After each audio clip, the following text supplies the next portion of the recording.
ஹரே கிருஷ்ணா. ஹரே கிருஷ்ணா. நமஸ்காரம். சோ இன்று ரொம்ப மங்களகரமான ஒரு திருநாள். நமக்கு மட்டும் கிடையாது, மொத்த பிரபஞ்சத்துக்குமே. ஏன்னா இந்த பூமியானது ஒரு கட்டத்துல பாரம் தாங்க முடியாம பகவானிடம் போய் வேண்டியதுனால இந்த பூதேவிக்கு மங்களத்தை கொடுப்பதற்காக பகவான் தோன்றினார். பொதுவா மற்ற அவதாரங்கள் எல்லாமே இந்திரியாரி வியாக்குலம் லோகம் சொல்லப்படுது. ஏதே சாம்சகலாபும்சஹ கிருஷ்ணஸ்து பகவான் ஸ்வயம் இந்திரியாரி வியாக்குலம் லோகம் மிருதயந்தி யுகே யுகே அப்படின்னு ஸ்ரீமத் பாகவத் சொல்லு. எப்பெல்லாம் இந்திராதி தேவர்களுக்கு ஒரு பிரச்சனை வருதோ அப்ப என்ன பண்றார் பகவான்? பல்வேறு விதமான அவதாரங்களா கீழே இறங்கி வர சொல்ற. சோ எல்லா அவதாரங்களும் வருவதற்கான நோக்கம் என்ன அப்படின்னா இந்திரன் போன்ற தேவர்களை காப்பாற்றணும், அவர்களுடைய துன்பத்தை போக்கணும் அப்படின்றதுக்காக அவதாரம் வருது.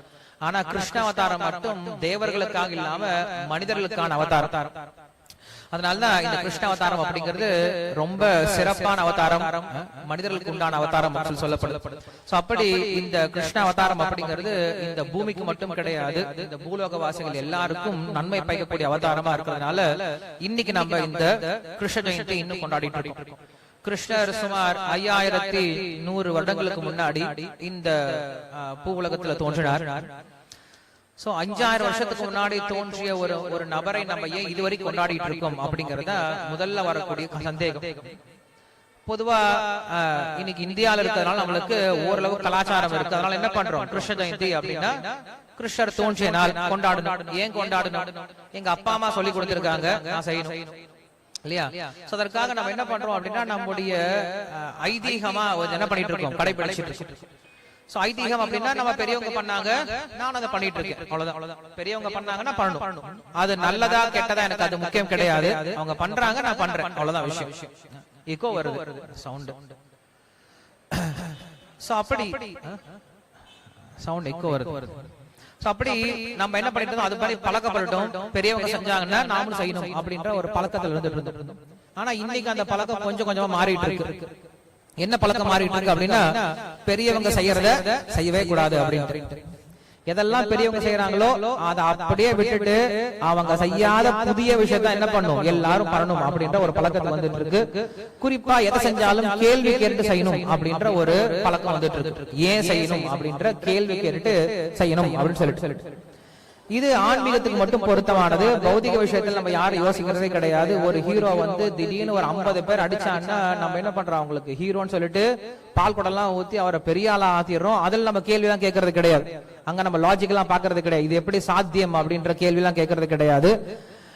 ஒருத்தரே நடிச்சிட்டு இருப்பார், அவருடைய ஒரு பொண்ணு வயசுல ஒரு பொண்ணுக்கு நடிச்சிட்டு இருப்பார். திடீர்னு அவரே கல்யாணம் பண்ணிட்டு அவரோட மனைவியா அந்த பொண்ணை நடிச்சிட்டு இருக்கும், அதே நடிகை நடிச்சிட்டு இருக்கும். அந்த ஹீரோ நம்ம ஏத்துப்போம், அவரை நம்ம தலைவரா கொண்டாடிட்டு இருப்போம்.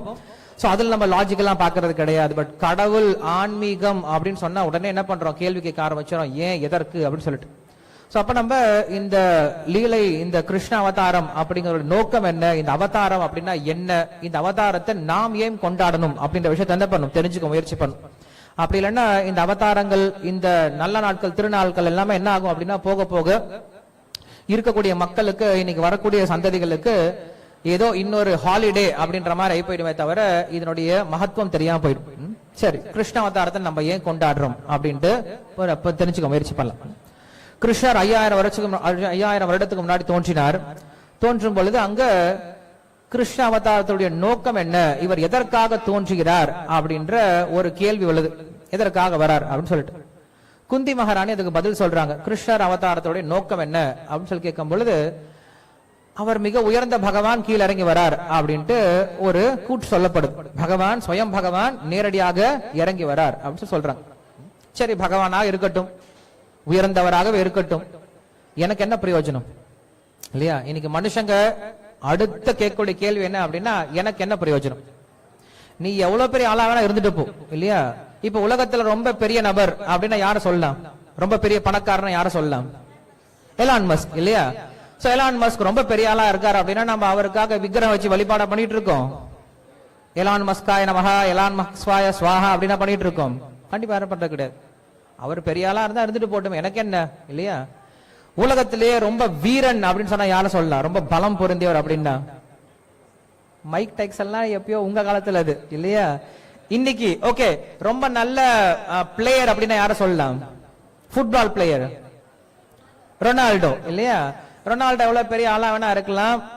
இதுல வேற 2 கோஷ்டி இல்லையா? மெஸ்ஸி அப்படின்ட்டு ரொனால்டோ அப்படின்னு சொல்லிட்டு.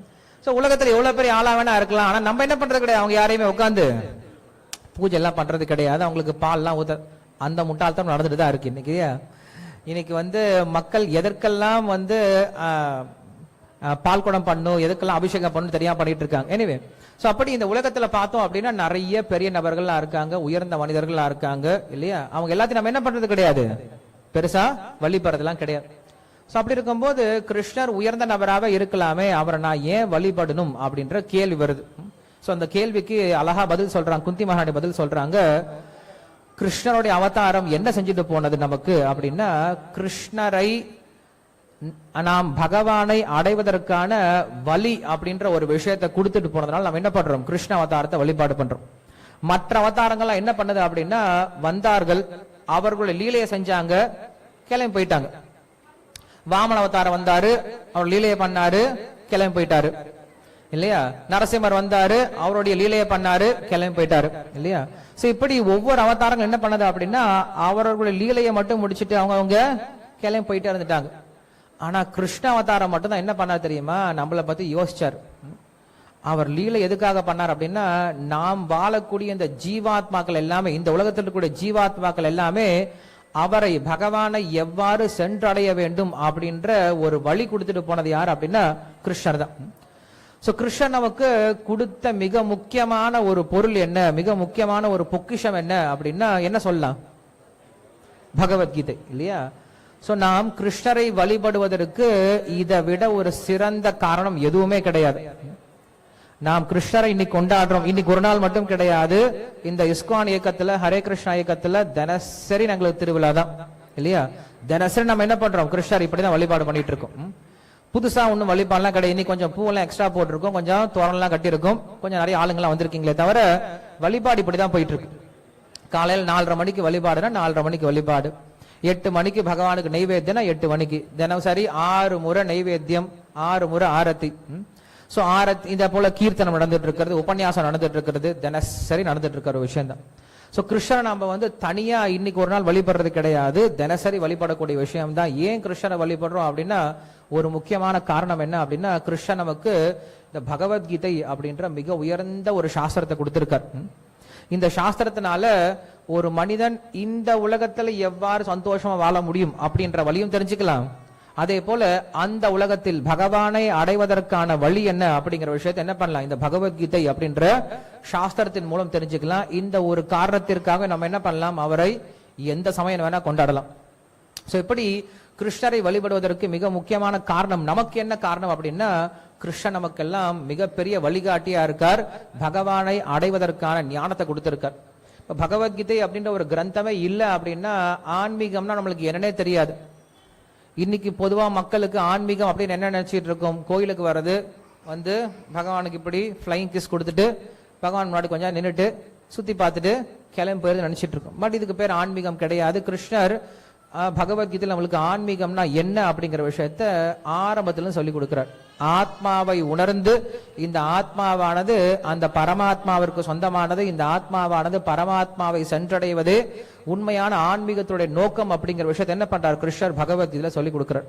சோ அப்படி கிருஷ்ணர் அப்படின்ற ஒரு தத்துவம் நம்மளுக்கு இந்த பகவத்கீதை அப்படின்ற விஷயத்த கொடுக்கல அப்படின்னா, நாம் யாருக்கும் பகவானை அடைவதற்கோ பகவானை புரிந்து கொள்வதற்கோ ஆன்மீகம்னா என்ன அப்படின்ட்டு தெரிந்து கொள்வதற்கோ இல்லை யாராவது கேள்வி கேட்டா பதில் சொல்றதுக்கோ நம்மளுக்கு எந்த விதமான நம்பிக்கை இல்லாம போயிருக்கும்.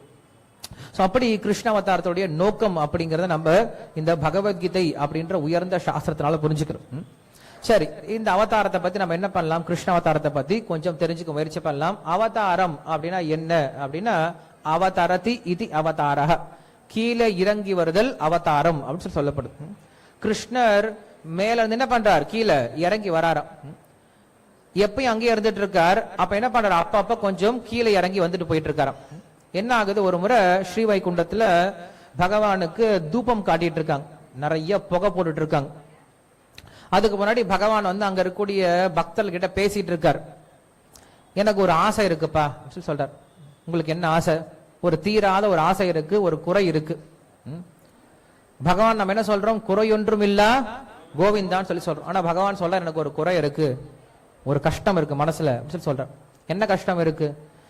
என்கிட்ட ஒரு ஒரு பொருள் வந்து என்ன இருக்கு அப்படின்னு ரொம்ப கனமாயிட்டே இருக்கு ஒரு பொருள். அந்த பொருள் என்னால கொடுக்க முடியாம தவிச்சிட்டு இருக்கு. எப்படி ஒரு பசுமாட்டினுடைய மடியில பால் அதிகமான என்ன ஆகும், அந்த பசுக்கு கனமாயிடும், அந்த பசுவால் நிக்கவே முடியாது இல்லையா, அதுக்கு ரொம்ப வலி கொடுக்க ஆரம்பிச்சிடும். அது போல பகவான் சொல்றாரா, எனக்கு ஒரு விஷயமானது ரொம்ப பெருத்துக்கிட்டே இருக்கு, அதை என்னால கொடுக்க முடியாம ரொம்ப கனமாயிட்டு இருக்கு அப்படின்னு சொல்லி சொல்றார்.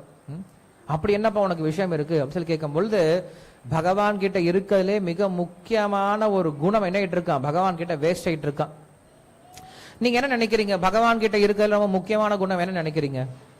பகவானுடைய குணம் அப்படின்னு சொன்னா நீங்க எதை சொல்லுவீங்க? இது பகவானுக்கு இருக்க வேண்டிய மிக முக்கியமான குணம் அப்படின்னு சொன்னா எதை சொல்லுவீங்க? பரவாயில்லையே, எல்லாம் நல்லா தெரிஞ்சு வச்சிருக்கீங்களே. சோ பகவான் கிட்ட என்ன குணம் இருந்தாலும் ரொம்ப முக்கியமான குணம் என்ன இருக்கணும் அவருக்கு? கருணைன்ற குணம் இல்லையா. பகவான் ரொம்ப அழகா இருக்கலாம், ரொம்ப பலசாலியா இருக்கலாம், ரொம்ப புத்திசாலியா இருக்கலாம், ரொம்ப செல்வந்தரா இருக்கலாம், ரொம்ப பிரபலமானவரா இருக்கலாம், ரொம்ப பற்று இல்லாம இருக்கலாம். ஆனா பக்கத்துல போல வருன்னு கடிக்கிறாரு அப்படின்னா என்ன பண்ண மாட்டோம், யாருமே பக்கத்திலே போக மாட்டோம். நீ எப்படி வேணா இருப்போம், நான் தூரம் ஓடியே போயிருவோம். சோ பகவான் எப்ப ரொம்ப கருணையோட இருக்காரோ அப்படிப்பட்ட பகவான் தான் எல்லாருக்கும் பிடிக்கும். சோ அப்படிப்பட்ட பகவான் நம்ம எங்க பார்க்க முடியும்? கிருஷ்ண அவதாரத்துல தான் பார்க்க முடியும். சோ அப்படி பகவான் கிட்ட இந்த கருணை அப்படின்ற குணம் அதிகமாக அதிகமாக அதிகமாக அது யாருக்கும் கொடுக்க முடியலையா? ஏன் கொடுக்க முடியல? ஏன்னா வைகுண்டத்துல யாருமே கருணையை வாங்குறதுக்கு ஆள் கிடையாது. ஏன்னா வைகுண்டத்துல எப்படி இருக்காங்க, எல்லாருமே சந்தோஷமா இருக்காங்க இல்லையா, எல்லாருமே பகவானுடைய பக்தர்களா இருக்காங்க, எல்லாரும் சந்தோஷமா இருக்காங்க. சோ பகவான் நினைச்சிட்டு இருக்காரு எப்படியா இந்த கருணையை கொடுக்கணுமே அப்படின்னு நினைச்சிட்டு இருக்காரு. பகல் விளக்கு பட்டார் போல அப்படின்னு சொல்லிட்டு தமிழ்ல சொல்றது உண்டு. இப்ப இங்க வந்து நம்ம லைட் போட்டிருக்கோம், பிரயோஜனமா இருக்கு. இதே நல்லா 12 மணிக்கு நீங்க பாத்தீங்கன்னா அப்பப்ப ரோட்ல இந்த மாதிரி பெரிய லைட் போட்டு வச்சிருப்பாங்க. ஏதாவது பிரயோஜனம் இருக்குமா? பகல் நேரத்துல போட்டு ஒரு பிரயோஜனம் கிடையாது. காரணம் என்னது? ஏற்கனவே நல்ல வெளிச்சம் இருக்கு, வெளிச்சம் இருக்கிற இடத்துல இன்னொரு விளக்கு ஏற்றி வச்சு ஒரு பிரயோஜனம் கிடையாது.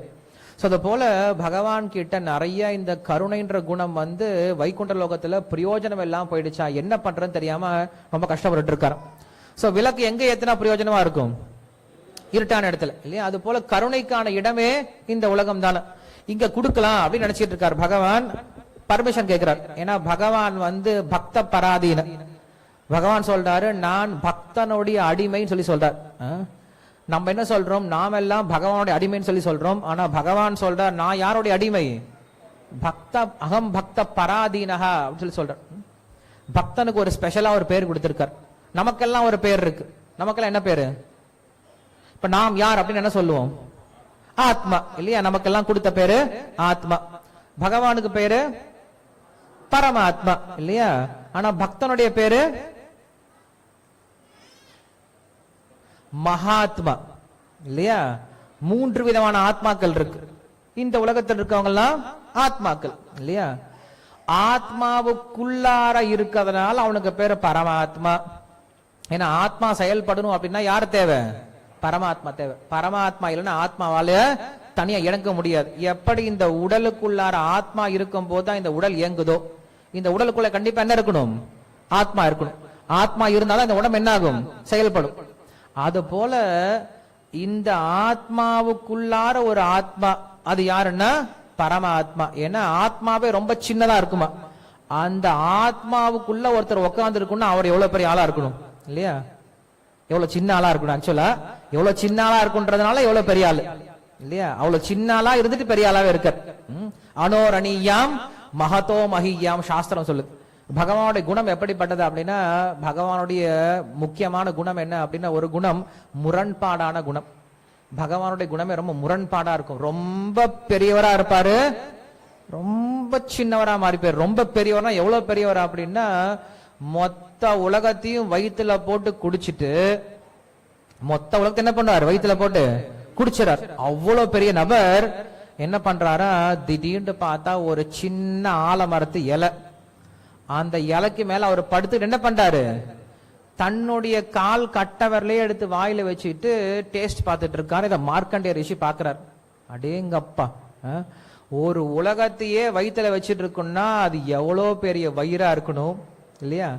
ஆனா அவ்வளோ பெரிய வயிறு வச்சுட்டு கூடிய அவ்வளோ பெரிய பகவான் என்ன பண்றாரா, ஒரு சின்ன ஆளை இலை மேல படுத்துட்டு இருக்காரு. எப்படி சாத்தியமாகும்? இதுதான் சொல்றாங்க முரண்பாடான குணம்.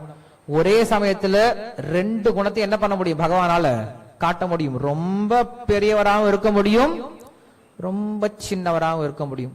ரொம்ப கருணை வாய்ந்தவராகவும் இருக்க முடியும், ரொம்ப கொடூரமானவராகவும் இருக்க முடியும்.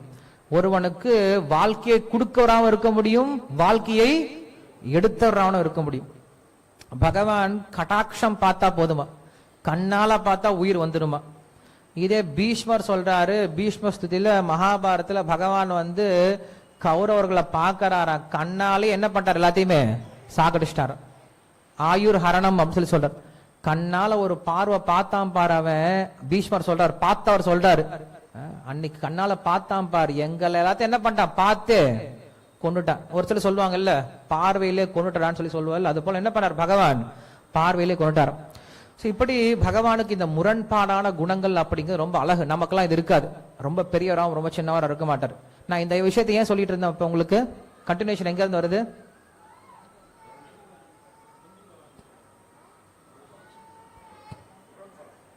அதான் எதனால முரண்பாடை பத்தி பேசிட்டு இருந்தேன்?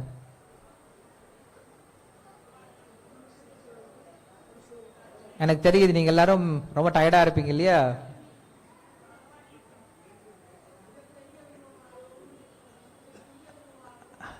யார் சொன்னது? Very good, very good. So நான் என்ன சொல்ல வந்தேன்னா, ஆத்மாவுக்குள்ளார பரமாத்மா இருக்கான்னு சொன்னேன் இல்லையா? அதுல இருந்து ஆரம்பிச்சோம் இல்லையா? சோ ஆத்மாவுக்குள்ளார ஒருத்தர் உட்கார்ந்து இருக்கணும், அவர் எவ்வளவு சின்னவராகவும் இருக்கணும், அதே சமயத்துல அவ்வளவு பெரியவராக சின்னதா உட்கார்ந்து இருக்க. சோ பரமாத்மான்னு சொல்லி சொல்றோம். அந்த பரமாத்மாக்கு அடுத்த பேர் சொல்றார் பரமாத்மா. பரமாத்மாக்கு மேல என்ன இருக்காங்க? மகாத்மா அப்படின்னு சொல்லி சொல்றார். ஏன்னா சாதவோ ஹிருதயம் மஹ்யம் அப்படின்னு கிருஷ்ணர் சொல்றார். கிருஷ்ணர் சொல்றார், என்னோட இதயத்தில் யார் இருக்காங்க? சாதுக்கள் இருக்காங்க. சோ சாதுக்கள் இதயத்தில் இருக்கிறதுனால அவங்களுக்கு பேர் என்னவா? மகாத்மா அப்படின்னு சொல்லி சொல்லப்படுது. சோ அப்படி மகாத்மாக்களை பத்தி இங்க சொல்லிட்டு இருக்காங்க. நம்ம ஏன் மகாத்மாக்களை பத்தி பேச வந்தோம்? மகாத்மாக்கள் விஷயம் எங்க இருந்து வந்தது? ஏன் மேல இருந்து கீழே வந்தார் அப்படின்ற விஷயம் அதோட ஆரம்பிச்சுக்கலாம். ஏன்னா இல்ல நம்ம ரொம்ப இன்ட்ரிகேஷன் பார்த்தோம்னா நம்மளுக்கே புரியாது எங்க ஆரம்பிச்சோம். சரி, சோ பகவான் வந்து கீழே இறங்கி வரலான்னு முடிவு பண்ணிட்டார். முடிவு பண்ணிட்டு அங்க இருக்கவங்க எல்லாம் கேட்கிறாரு, நான் கீழே இறங்கி போகட்டுமா அப்படின்னு கேட்கிறாரு. அவங்க சொல்றாங்க, நீயே கிருஷ்ணா போயிடாத, நீ போனா என்ன பண்ணுவாங்க? உனக்கு திருட்டு பட்டம் கட்டுவாங்க, உன்னை பொய் சொல்றோன்னு சொல்லி சொல்லுவாங்க, உன்னை என்னெல்லாம் சொல்ல முடியுமோ அதெல்லாம் என்ன பண்ணுவாங்க? உன்னை சொல்லுவாங்க, உன்னை சரியா பாத்துக்க மாட்டாங்க, நீ போகாத கிருஷ்ணா அப்படின்னு சொல்றாங்க. ஆனா கிருஷ்ணருக்கு எண்ணமெல்லாம் இங்கதான் இருக்கு. எப்படியாவது இந்த உலகத்துக்கு வந்து சீக்கிரமா இந்த உலகத்தில் இருக்கக்கூடிய ஆத்மாக்கள் எல்லாத்தையும் நம்ம கிட்ட கொண்டு போயிடலாம் அப்படின்னு நினைச்சிட்டு இருக்காரு. அப்ப என்ன பண்றாங்களாம்? பெரிய தூபம் போடுறாங்களாம். நிறைய புகை வர ஆரம்பிச்சதான். சோ நிறைய புகை வரும் பொழுது அங்க ஒரு க்ஷணம் என்ன ஆயிடுது? கிருஷ்ணர் மொத்தம் புகையில மறைஞ்சு போயிட்டாரு. அந்த மறைஞ்சு போன ஒரு க்ஷணம் என்ன பண்றாரு? கிருஷ்ணர் கடகடன் இந்த உலகத்துல கீழே இறங்கி வரார். இங்க 125 வருஷம் என்ன பண்றாரு? தன்னோட லீலைகள் எல்லாம் பண்றாரு, கிளம்பி போயிட்டார். அது எப்படி சாத்தியமாகும் அப்படின்னு கேட்டீங்கன்னா, அந்த உலகத்தின் பிரகாரம் ஒரு க்ஷணம் என்றது நம்மளுக்கு இங்க ரொம்ப வருஷம், 125 வருஷம் கிடையாது, ரொம்ப வருஷம் ஆயிடும். சோ அப்படி என்ன பண்றாரு பகவான்? இந்த உலகத்துக்கு வம்படியா என்ன பண்றாரு? கீழே வந்துட்டு போறான்னு சொல்லி சொல்றாரு. சோ அப்படி பகவான் இங்க இஷ்டப்பட்டு வரார் அப்படின்னு சொல்லி சொல்லப்படுறது இந்த அவதாரத்துல அப்படின்னு சொல்றாங்க. இதே விஷயத்த அர்ஜுனன் கேட்கிறான். அர்ஜுனன் வந்து பகவத்கீதை பேசிட்டு இருக்கும் போது அர்ஜுனன் ஒரு கேள்வி கேட்கிறான், கிருஷ்ணா என்னமோ நீ சொன்னியே, நீ வந்து சூரிய தேவனுக்கு முன்னாடி பிறந்து இந்த பகவத்கீதை சொல்லி கொடுத்தன்னு சொல்லி சொன்ன இல்லையா? எனக்கு எப்படி புரியலையே, நீ நானும் ஒரே இடத்துல தானே பிறந்தோம். கிருஷ்ணர் பிறந்தா மட்டும் அவதாரம் சொல்லி சொல்றாங்க, நம்ம எல்லாம் பிறந்தா பர்த்டேன்னு சொல்லி சொல்றாங்க இல்லையா? கிருஷ்ணருக்கு அப்பியரன்ஸ் டே, நமக்கு பர்த்டே. என்ன வித்தியாசம்? நானும் பிறக்கிறேன், கிருஷ்ணரும் பிறக்கிறார். ரெண்டு பேரும் பிறவிதானே, இதுல என்ன வித்தியாசம் இருக்கு அப்படின்ற ஒரு கேள்வி என்ன பண்றான் அர்ஜுனனும் கொஸ்டின் கேட்கிறான். கிருஷ்ணர் கேட்கிறான், கிருஷ்ணா நீயும் பிறக்கிற நானும் பிறக்கிறேன், ஆனா உனக்கு பேரு மட்டும் பரமாத்மான்னு பேர் வச்சிருக்காங்க, எனக்கு பேரு மட்டும் ஆத்மான்னு பேர் வச்சிருக்காங்க, என்னப்பா வித்தியாசம் அப்படின்னு சொல்லி கேட்கிறாங்க. அப்ப கிருஷ்ணர் சொல்றாரு, அஜோபிசன் அவ்வியாத்மா பூதானாம் ஈஸ்வரோபிசன் பிரகிருத்திம் ஸ்வாம் அதிஷ்டாய சம்பவாமி ஆத்மமாய அப்படின்னு சொல்லி சொல்றாரு. என்ன சொல்றாரு? நான் என்னுடைய சுய விருப்பத்தினால தோன்றின அர்ஜுனா, நீ வந்து கர்மத்தினால பிறந்திருக்க. எனக்கு எல்லா பிறவிகளும் எடுத்த பிறவிகளும் எனக்கு என்ன இருக்கு, ஞாபகம் இருக்கு. ஆனா உனக்கு நேத்து சாப்பிட்டது ஞாபகம் இருக்காது இல்லையா? நேத்து நம்ம மத்தியானம் என்ன சாப்பிட்டோம் அப்படிங்கிற நம்மளுக்கு ஞாபகம் இருக்காது. சோ எனக்கும் உனக்கும் உள்ள வித்தியாசம் இதான்ப்பா, நான் அளவுல ரொம்ப உயர்ந்தவன், நீ அளவுல ரொம்ப சின்னவன் அப்படின்னு சொல்லிட்டு நிறைய விஷயங்கள் என்ன பண்றாரு, அங்க தன்னுடைய அவதார் ரகசியங்களா என்ன பண்றாரு கிருஷ்ணர் பகவத்கீதையில பேசிட்டு போயிட்டு இருக்காரு. சரி, நம்ம அவதார் ரகசியங்களை பத்தி ரொம்ப பேசியிருக்கோம். இப்ப நம்ம என்ன பண்ணலாம் அப்படின்னா, கிருஷ்ணருடைய ஜென்மம் எப்படி நடந்தது, ஏன்னா இன்னைக்கு ஜென்மாஷ்டமி அப்படின்றதுனால இந்த சிறந்த நாள்ல கிருஷ்ணருடைய ஜென்மம் எப்படி நடந்தது, அவருடைய தோற்றம் எப்படி நடந்தது அப்படிங்கிற விஷயத்தை என்ன பண்ணலாம் பார்க்க ஆரம்பிக்கலாம். கிருஷ்ணர் பிறக்கிறதுக்கு முன்னாடி என்ன ஆகுது அப்படின்னா, மொத்த சூழ்நிலையும் இந்த உலகத்தில் கூடிய மொத்த சூழ்நிலை என்ன ஆகுது, ரொம்ப சுபிக்ஷமா மாற ஆரம்பிக்குது. இன்னைக்கு என்ன சொல்றோம் நம்ம பொதுவா, அஷ்டமி அப்படின்னு சொல்றோம் இல்லையா? ராமர் தோன்றியது நவமி. பொதுவா என்ன சொல்லுவாங்க, அஷ்டமி நவமியில எந்த விதமான நல்ல காரியம் பண்ணக்கூடாது அப்படின்னு சொல்லுவாங்க. ஏன் தெரியுமா அப்படி சொல்றாங்க? ஏன்னா அப்பயும் உங்களுக்கு டைம் கொடுத்தீங்கன்னா நீங்க என்ன பண்ணுவீங்க, கல்யாணம் காது குத்து இல்லையா, இதுக்கு ஓடி போயிருவீங்க. சோ அதனால என்ன பண்றாங்க, சாஸ்திரத்திலேயே இந்த 2 நாளையாவது விட்டு வைங்கப்பா அப்படின்னு சொல்லிட்டு, வருஷத்துல எப்ப அஷ்டமி நவமி வருதோ அப்ப அந்த அஷ்டமி நவமி நம்மளுக்கு ஜென்மாஷ்டமிக்கு என்ன பண்ணுவோம், ஏதாவது வேற ஒரு காரியம் வச்சிருவோம். சோ இந்த ஒரு நாளுக்காக என்ன பண்ணிட்டாங்க, மொத்த வருஷத்துல கூட அஷ்டமி நவமியும் பிளாக் பண்ணி வச்சுட்டாங்க.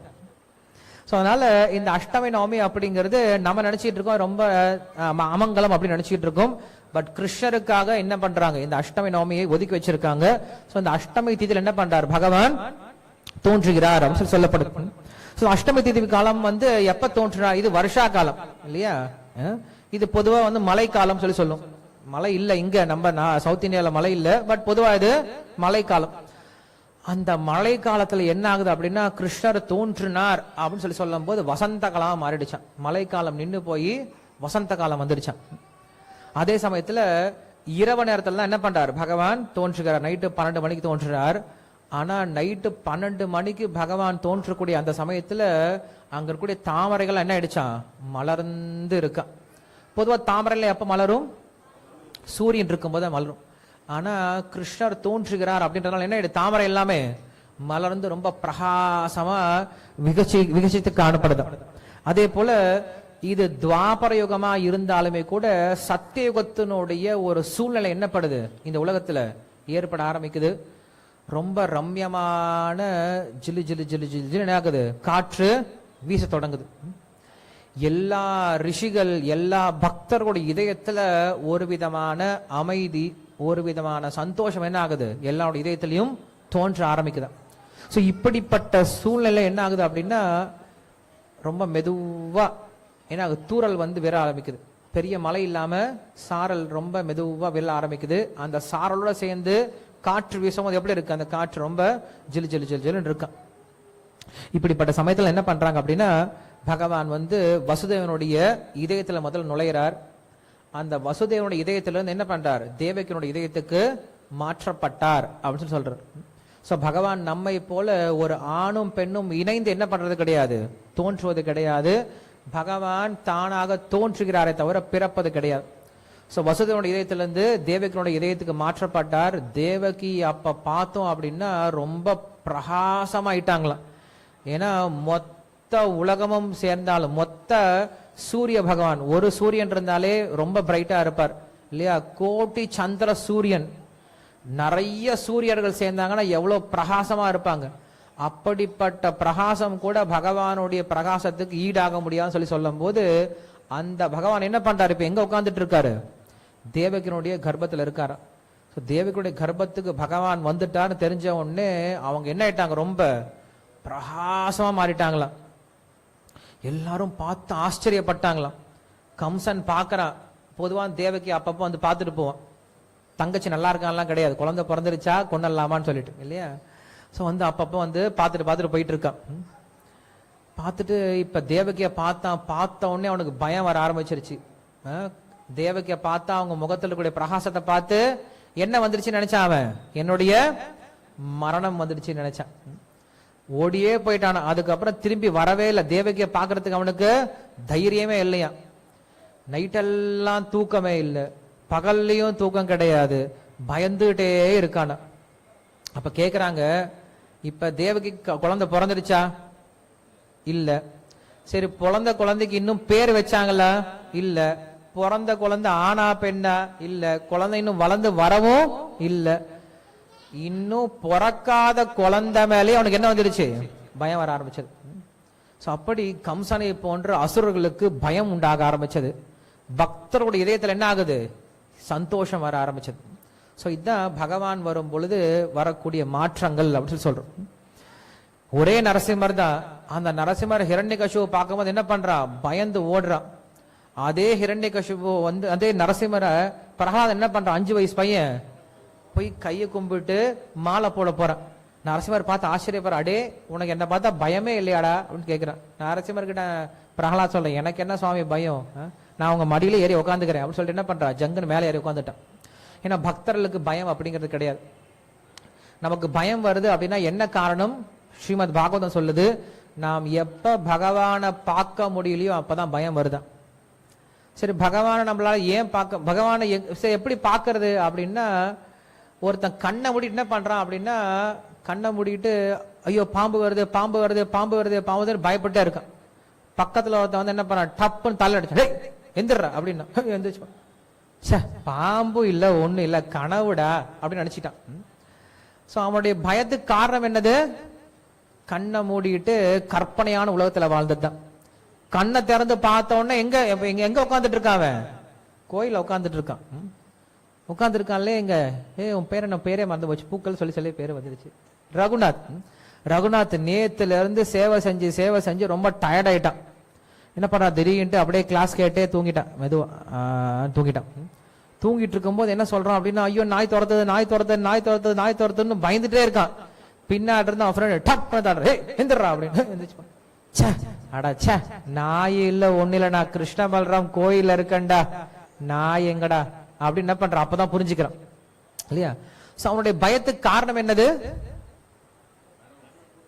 அறியாமை இல்லையா? என்ன அறியாமை? என்ன? நாய் துரத்திட்டு இருக்கு அப்படின்ற அறியாமை இல்லையா? நான் ஓடிட்டு இருக்கேன் அப்படின்ற அறியாமை, நான் கோயில்ல இல்ல அப்படிங்கிற அறியாமை, நான் ரகுநாத் இல்ல அப்படின்ற அறியாமை, என்னை சுத்தி நிறைய பேர் உட்கார்ந்துட்டு இருக்காங்க அப்படின்ற விஷயம் தெரியாத அறியாமை. இந்த அறியாமைக்கெல்லாம் ஒரே ஒரு மருந்து என்னதான்? அறியாமைக்கெல்லாம் ஒரே ஒரு மருந்து என்னதான்? துப் இல்லையா? ஒரு அடி தப் அப்படி அடி விட்டு என்ன பண்ண டக்குன்னு எந்திரிச்சான் இல்லையா? இதே ரகுநாத் வந்து கொஞ்சம் தூரமா உட்காந்துட்டு இருக்கான்னு வச்சுக்கோங்களேன், தூரமா உட்காந்துட்டு இருக்கான், நல்லா தூங்கிட்டு இருக்கான், அவன் நீங்க தட்டியில எழுப்ப முடியாது. அப்ப அவனை எப்படி எழுப்ப முடியும்? அப்படின்னு சொல்ல எந்திரிச்சுப்பான் இல்லையா? இப்ப எல்லாம் தூங்கி எந்திரிச்சிங்க இல்லையா? அது போல என்ன ஆயிடுச்சு? ஒரு முறை நம்ம சத்தம் போட்டோம் அப்படின்னா எல்லாரும் கட கட கடன்னு எந்திரிச்சிருவாங்க, தூங்கிட்டு இருக்கவங்க கூட இல்லையா? அப்ப எந்திரிக்கிறதுக்கு மிக முக்கியமான ஒரு காரணம் என்னவா இருக்கு? சப்தம் தான் ஒரு காரணமா இருக்கு இல்லையா? அதான் செஞ்சிட்டு இருக்கோம் நம்ம இங்க. நம்ம என்ன பண்றோம்? ஹரே கிருஷ்ணா கிருஷ்ணா கிருஷ்ணா ஹரே ஹரே, ஹரே ராம ராம ராம ஹரே ஹரே அப்படின்னு சொன்னோம்னா, தூங்கிட்டு இருக்கக்கூடிய கொரட்டை விடக்கூடிய எல்லா ஆத்மாவும் கடகடன்னு எந்திரிச்சுக்குமா. இது எங்க பார்க்கலாம் அப்படின்னா, ஸ்ரீல பிரபுபாவுடைய வாழ்க்கையில பார்க்கலாம். ஸ்ரீல பிரபுபாதர் வந்து அமெரிக்காவுக்கு போறாரு. அங்க இருக்கக்கூடிய ஆத்மாக்கள் எல்லாம் அப்படி தூங்கி வலியக்கூடிய தமோ குணத்திட்டு கூடியவங்க, அவங்களுக்கு ஒண்ணுமே தெரியாது. பட் அப்படிப்பட்ட ஆத்மாக்களை கூட அவங்களால எப்படி எழுப்ப முடிஞ்சது? இந்த மந்திரம் தான் இல்லையா? ஹரே கிருஷ்ண மந்திரம், சவுண்ட் வைப்ரேஷன் தான் இல்லையா? அப்ப இந்த சவுண்ட் வைப்ரேஷனால நம்ம என்ன பண்ண முடியும்னா, தூங்கிட்டு இருக்கக்கூடிய ஆத்மாக்கள் எழுப்ப முடியும். நாமும் எந்திரிக்கணும்னு நினைச்சீங்கன்னு வச்சுக்கோங்களேன், இது ஒண்ணு பண்ணா போதும். அப்ப நம்முடைய பயத்தை போக்குறது நம்ம என்ன பண்ணும்? பகவானுடைய தொடர்புக்கு வரணும் இல்லையா? நம்ம எப்ப கண்ணு திறந்து பாக்குறோமோ அப்ப என்ன சுத்தி எல்லாம் பார்க்க ஆரம்பிக்கிறேன், பயமே வராது. நான் எப்ப கண்ணை மூடிட்டு இருக்கணும், எனக்கு என்ன நடக்குதே தெரியல, நான் கற்பனை உலகத்துல வாழ்ந்துட்டு இருக்கேன், பயம் வர ஆரம்பிக்குது. எப்ப நான் அறியாமல் இருந்து வெளியில வரணும், அந்த க்ஷணம் என்னுடைய பயமானது நீக்கப்படுது. ஏன்னா என்ன சுத்தி நிறைய பேர் இருக்காங்க, எங்க அப்பா பக்கத்துல உட்காந்துட்டு இருக்காரு, எனக்கு எந்த ஆபத்தும் கிடையாது, நான் கோயில உட்கார்ந்து இருக்கேன், இதெல்லாம் தெரிய ஆரம்பிக்குது. இந்த எல்லாமே எங்க எங்க அடிபடுது அப்படின்னா, வெறும் கண்ணை மூடினது அப்படின்ற ஒரு விஷயம் தான். அது போல இந்த ஆத்மாவை பார்த்தோம் அப்படின்னா, நம்மளை சுத்தி 33 கோடி தேவர்கள் என்ன பண்றாங்க? நம்மளை சுத்தி காத்துட்டு இருக்காங்க. இப்ப நிறைய பேர் சூசைட் எல்லாம் பண்ணிக்கிறாங்க. காரணம் என்ன தெரியுமா? அவங்க ரொம்ப லோன்லியா ஃபீல் பண்றாங்க.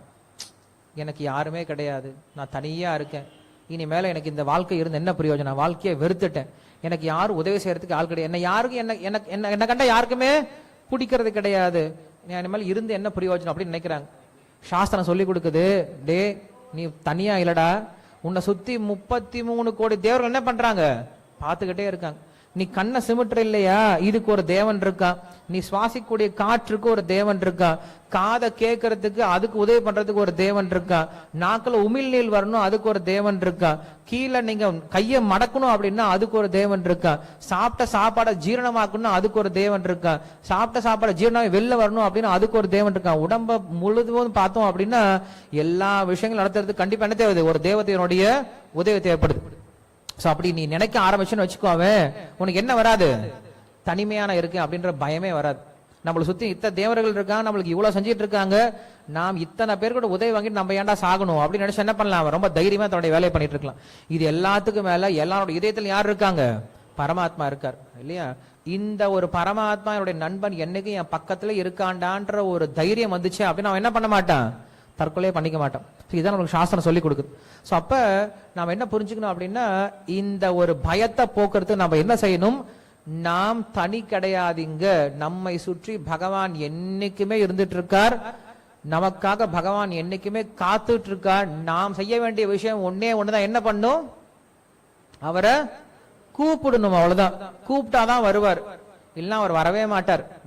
திரௌபதி விஷயத்துல நீங்க பார்க்கலாம், மகாபாரதத்துல திரௌபதிக்கு ஒரு பிரச்சனை வரும்போது பகவான் எங்க இருக்காரு, எல்லா இடத்துலயும் தான் இருக்காரு. ஆனா பகவான் வந்தாரா, வரவே இல்லை, சும்மா பார்த்து வேடிக்கை பார்த்துட்டே இருக்காரு. அந்த அம்மா அலறாங்க இல்லையா, என்னால காப்பாத்துங்க, என்ன காப்பாத்துங்க, என்னால முடியல அலறாங்க. கிருஷ்ணர் வரவே இல்லை, அப்படியே காத்துட்டே இருக்காரு. ஆனா எப்ப அந்த அம்மா முழுமையா கிருஷ்ணா இனிமேல நீ தான் என்ன காப்பாத்துறன்னு சொல்லி சொல்றாங்களோ அப்பதான் என்ன பண்றாரு, கிருஷ்ணர் போய் காப்பாத்த போனார். கிருஷ்ணர் கிடுகிடுன்னு ஓடி வந்துட்டாருன்னு வச்சுக்கோங்களேன், உடனே கேள்வி கேட்டுரும், உன்னை யார் வர சொன்னது அப்படின்னு கேள்வி கேட்டுரும். அதனால கிருஷ்ணர் வரது கிடையாது, நமக்கு எதுக்கு இந்த வம்பு, நீ கூப்பிட்டா நான் போலான்னு வெயிட் பண்ணிட்டு இருக்கேன் இல்லையா.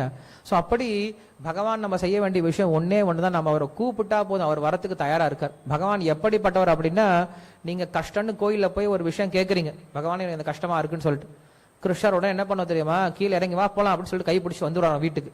நீங்க அதுக்கு ரெடியா இருக்கணும், வீட்டுக்கு கிருஷ்ணரை கூப்பிட்டு போறது ரெடியா இருக்கீங்களான்னு பாக்கணும். இப்ப உங்க கூட திடீர்னு கிருஷ்ணர் வரார், இன்னைக்கு சொல்றார் ஜென்மாஷ்டமி முடிஞ்சது, சரிப்பா எனக்காக வந்த நீயே வா போலாம் வீட்டுக்கு போலாம், கைப்பிடி போலாம் அப்படின்னு சொல்லிட்டு உங்க கையை பிடிச்சி வீட்டுக்கு கூட்டு போனா நீ கூட்டு போவீங்களா, யாரெல்லாம் கூட்டு போவீங்க, கிருஷ்ணர் யாரெல்லாம் வீட்டுக்கு கூட்டு போவீங்க, எல்லாம் கூட்டு போயிருவீங்களா. ஓ அப்படியா, அப்ப உங்க வீட்டுல கிருஷ்ணர் இது வரைக்கும் இல்லன்னு நினைக்கிறீங்களா, எல்லார் வீட்லயும் கிருஷ்ணர் இருக்கா, எல்லா விதத்தில் இருக்கு கிருஷ்ணர் இல்லையா, அதை புரிஞ்சுக்கணும் அவ்வளவுதான். கிருஷ்ணர் வீட்டுல எல்லா வீட்லயும் இருந்துட்டு தான் இருக்கார் இல்லையா. அப்ப நம்ம இதை புரிஞ்சுக்கிட்டா போதும், கிருஷ்ணர் நமக்கு முன்னாடி வீட்டுல உட்காந்துட்டு இருப்பார்.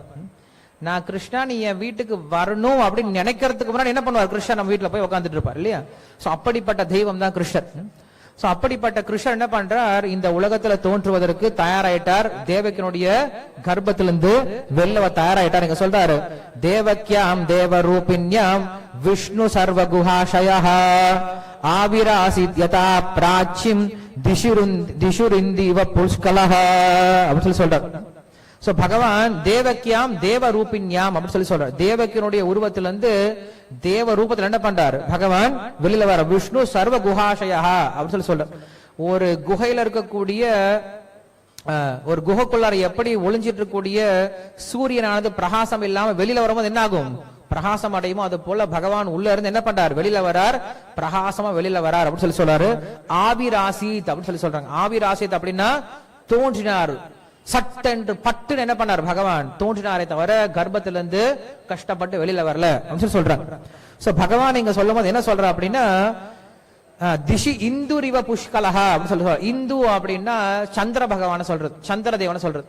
சோ பகவானுடைய தோற்றம் எப்படி இருந்ததா, சந்திரன் தோன்றியது போல இருந்தது அப்படின்னு சொல்றாங்க. சோ சந்திரனுடைய நோக்கம் என்ன, சந்திரனை பத்தி இங்க ஏன் பேசுறாங்க அப்படின்னு சொல்லி சொல்லும் போது, எப்ப சந்திரன் தோன்றினாரோ அப்ப உலகமே ரொம்ப அமைதி ஆயிடுமா. இப்ப நம்மளுக்கு பெருசா பௌர்ணமி எல்லாம் தெரியாது, ஆனா பொதுவா மக்கள் என்ன பண்ணுவாங்க, காலையிலிருந்து சாயந்தரம் வரைக்கும் வேலை செஞ்சுட்டு ரொம்ப கலப்பா என்ன பண்ணுவாங்க, வீட்டுக்கு வருவாங்க, வெளியில ஒரு கட்டில போட்டு ஹாயா படுத்துப்பாங்க. படுத்து மேல பார்த்தா அப்படின்னா அங்க சந்திரன் இருக்கும், பூர்ண சந்திரன், அதுவும் குறிப்பா பௌர்ணமி அன்னைக்கு. சோ பௌர்ணமி அன்னைக்கு ஒருத்தன் கீழே படுத்தவங்கன்னா, அந்த சந்திர வெளிச்சத்து கீழே படுத்தவங்கன்னா எப்படி இருக்கும்? ரொம்ப ஜிலு ஜிலு ஜிலு ஜிலு ஜிலுன்னு இருக்கும் இல்லையா? சோ அது போல இந்த உலக தாபத்திலிருந்து விடுபடுவதற்கு நம்மளை விடுதலை செய்வதற்கு என்ன பண்றார்? கிருஷ்ண சந்திரன் அப்படின்ற பகவான் தோன்றுகிறாராம். சோ அப்படி சந்திரன் ஆகிய கிருஷ்ணர் தோன்றுகிறார் அப்படின்னு சொல்றாங்க. அதே போல சந்திரன் அப்படிங்கிறது பொதுவா உலகத்தில் இருக்கக்கூடிய மக்களுக்கு சந்தோஷத்தை கொடுக்கும், ஆனா ஒரு சிலருக்கு பயத்தை கொடுக்கும். யாருக்கு பயத்தை கொடுக்கும்? சந்திரன் தோன்றினா குறிப்பா பௌர்ணமி சந்திரன் யாருக்கு பயத்தை கொடுக்கும்? திருடங்களுக்கு இல்லையா? எஸ். ஏன்னா அன்னைக்கு என்ன பண்ண முடியாது? நல்ல வெளிச்சமா இருந்தா திருட முடியாது. அமாவாசையா இருந்தா அன்னைதான் அவனுக்கு ஃபெஸ்டிவல் இல்லையா? கடற்கடை எல்லா வீட்டுல எடுத்துட்டு போயிடுவான். சோ பௌர்ணமி அன்னைக்கு எப்படி திருடர்கள் எல்லாம் பயந்துப்பாங்களோ அது போல கிருஷ்ணர் தோன்றினார் சொல்லி சொன்ன உடனே இந்த உலகத்தில் இருக்கக்கூடிய அசுரர்கள் என்ன பண்றாங்களா? பயப்பட்டு எல்லாரும் ஒளிஞ்சுக்க ஆரம்பிச்சிட்டாங்க. அதே போல சந்திரன், முழு சந்திரன் அப்படிங்கிறது இன்னும் ஒரு சிலருக்கு ரொம்ப தாபத்தை கொடுக்கும், ஏக்கத்தை கொடுக்கும். யாரு கொடுக்கும் அப்படின்னா, யார் ஒருத்தர் தன்னுடைய கணவனை பிரிந்து இல்ல மனைவியை பிரிஞ்சு ரொம்ப தூர தேசத்துல என்ன பண்ணுவாங்க? அன்னைக்கெல்லாம் வியாபாரத்துக்கு போயிருவாங்க. சோ அப்படி போயிட்டாங்க அப்படின்னா, அப்படி பிரிஞ்சு இருக்கவங்களுக்கு என்ன கொடுக்கும்? அந்த சந்திரன் அப்படிங்கிறது தாபத்தை கொடுக்குமா? அப்படி போன்ற காதலர்களுக்கு தாபத்தை கொடுக்குமா? அது போல கிருஷ்ணர் தோன்றிய பொழுது அங்க இருக்கக்கூடிய பக்தர்களுக்கு எல்லாம் இதயத்துல ஒரு தாபத்தை கொடுக்குது. அந்த கிருஷ்ணன் நான் எப்ப பாப்பேன், அந்த கிருஷ்ணரோட சேர்ந்து நான் எப்ப லீலைகள் எல்லாம் பண்ணுவேன்னு சொல்லிட்டு எல்லா பக்தர்களுக்கும் தாபத்தை கொடுக்க ஆரம்பிக்குது. சோ இப்படி கிருஷ்ணர் என்ன பண்றார்? இந்த உலகத்துல ஒரு சந்திரனை போல தோன்றின அப்படின்னு சொல்றார். சோ அந்த லீலையை பத்தி இங்க நம்மளுக்கு அழகா சுகதேவ கோஸ்வாமி சொல்றார். கிருஷ்ணனுடைய தோற்றத்தை பத்தி சொல்றார். என்ன சொல்றார் அப்படின்னு மட்டும் பார்க்கலாம். தம் அத்புதம் பாலகம் அம்புஜேக்ஷணம் சதுர்புஜம் சங்க கதாயுதாயுதம் ஸ்ரீவத்ஸலக்ஷ்மம் கலசோபி கௌஸ்துபம் பீதாம்பரம் சாந்திர பயோத சௌபகம். தம் அத்புதம் அப்படின்னு சொல்றார். பகவானை பற்றி பேசும் பொழுது அற்புதமான ஒரு குழந்தை பிறந்தது அப்படின்னு சொல்றார். என்ன அப்படி அற்புதமான குழந்தை பிறந்தது அப்படின்னா, கிருஷ்ணர் நம்மை போல பிறக்காம என்ன பண்றாரு? தோன்றுகிறேன் அப்படின்னு சொல்றார். சோ அதுவே ஒரு பெரிய அற்புதமான விஷயம் அப்படின்னு சொல்றாங்க. மேல என்னெல்லாம் அற்புதமான இந்த குழந்தை பண்ணுது அப்படின்னு சொல்லும் போது, தம் அத்புதம் பாலகம் அம்புஜீக்ஷணம் அப்படின்னு சொல்றாங்க. பொதுவா பிறந்த குழந்தை எப்படி இருக்கும்னா, கண்ணை இறுக்கி மூடிட்டு இருக்கும். ஒரு மாசம் கண்ணை திறந்து நல்லா பாக்குறதுக்கு. ஆனா இந்த குழந்தை எப்படி இருக்கா? அம்புஜேக்ஷணம் அப்படின்னு சொல்றாரு. கண்ணு எப்படி இருக்கா? தாமரை மாதிரி நல்லா பளிச்சுன்னு கண்ணை நல்லா வெறப்பா திறந்துட்டு முட்டை கண்ணை போட்டுக்கிட்டு இப்படியே பாக்குதான், எல்லாத்தையும் பாக்குதான். பிறந்த குழந்தை இப்படி பார்த்துருக்கோம் நம்ம எங்கேயாவது? பார்த்ததே கிடையாது. அதனால இந்த குழந்தை எப்படி இருக்கு? அற்புதமான குழந்தையா இருக்கு. எல்லாரும் பாக்குறோம்லாம் ரொம்ப ஆச்சரியப்படும். என்னடா இந்த குழந்தை என்ன பண்ணுது? முகம் பார்க்க ஆரம்பிக்குதுன்னு சொல்லிட்டு அற்புதமான குழந்தையா இருக்குன்னு சொல்லி பார்க்க ஆரம்பிச்சாங்களாம். சோ அப்படி கண்ணை திறந்து பார்க்க ஆரம்பிச்சாங்களாம். என்னெல்லாம் பகவான் பார்க்கிறார் அப்படின்னு சொல்லும் போது, பகவான் கண்ணால சைகை கொடுக்கிறாராம். லக்ஷ்மி தேவிக்கு, ஸ்ரீதேவி பூதேவிக்கு ரெண்டு பேருக்கும் சைகை கொடுக்கிறாராம். நான் பிறந்துட்டேன், நீங்க என்ன பண்ணுங்க?